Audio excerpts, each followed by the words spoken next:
মুসা আলাইহিস সালাম একবার বনি ইসরাইলের মাঝে আলোচনা করছিলেন। হঠাৎ এক লোক বলে যে, ইয়া নবী আল্লাহ, মান আ'লামু ফিল আরদ, বর্তমান পৃথিবীতে সবচেয়ে বড় জ্ঞানী কে?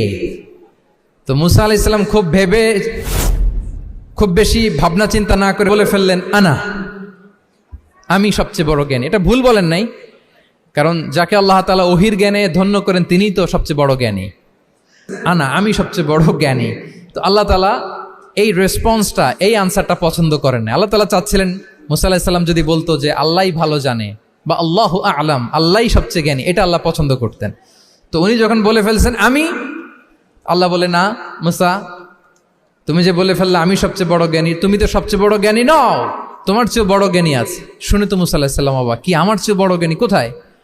আল্লাহ বললেন, ইযহাব ইলা মাজমাইল বাহরাইন, দুই সাগরের মিলনস্থলে যাও, ওখানে আমার এক বান্দা আছে, ইসমুহু খাদির।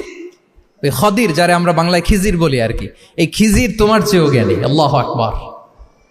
আপনারা সূরা কাহাফের তাফসীর পড়লে জানতে পারবেন। গেলেন, নৌকার মধ্যে বসা, হঠাৎ একটা চড়ুই পাখি এসে সাগরের পানি খাচ্ছে। অনেক, to make the long story short, বড় স্টোরিকে আমি ছোট করে বলছি। দুইজন নৌকায় বসা, একটা চড়ুই পাখি এসে সাগরের পানি খায়। তো খিজির আলাইহিস সালাম বললেন, মুসা, চড়ুই পাখিটা দেখতে পাচ্ছ? মুসা আলাইহিস সালাম বললেন, হ্যাঁ দেখতে পাচ্ছি। চড়ুই পাখি যে পানি খেলো এইমাত্র, এটা দেখেছো? হ্যাঁ দেখেছি। পানি খাওয়ার কারণে চড়ুই পাখির চঞ্চুতে, মানে ঠোঁটে যে একটু সাগরের ছিটে ফোটা পানি লেগেছে, দেখেছো? মুসা আলাইহিস সালাম বললেন, হ্যাঁ দেখেছি। তো খিজির আলাইহিস সালাম বললেন, এই যে সাগর থেকে, মহাসাগর থেকে পানি খাওয়ার কারণে চড়ুই পাখির ঠোঁটে সামান্য সাগরের ছিটে ফোটা পানি যতটুকু ঠোঁটে লেগে আছে, এটা হচ্ছে তোমার, আমার আর মহাবিশ্বে আমরা যারা আছি সবার জ্ঞান। আর এই পড়ে থাকা মহাসাগরের পানি হচ্ছে আল্লাহর জ্ঞান। চড়ুই পাখির ঠোঁটে লাগা পানি তোমার, আমার আর পৃথিবীর সবার, আমাদের যে জ্ঞান আল্লাহ দিয়েছেন এটা। আর মহাসাগরের পানিগুলো কার জ্ঞান? ওয়ামা উতিতুম মিনাল ইলমি ইল্লা কালিলা। আল্লাহ বলেন, একেবারে একেবারে ভেরি লিটল, যত সামান্য জ্ঞান দিয়ে আমি তোমাদেরকে দুনিয়ায় পাঠিয়েছি।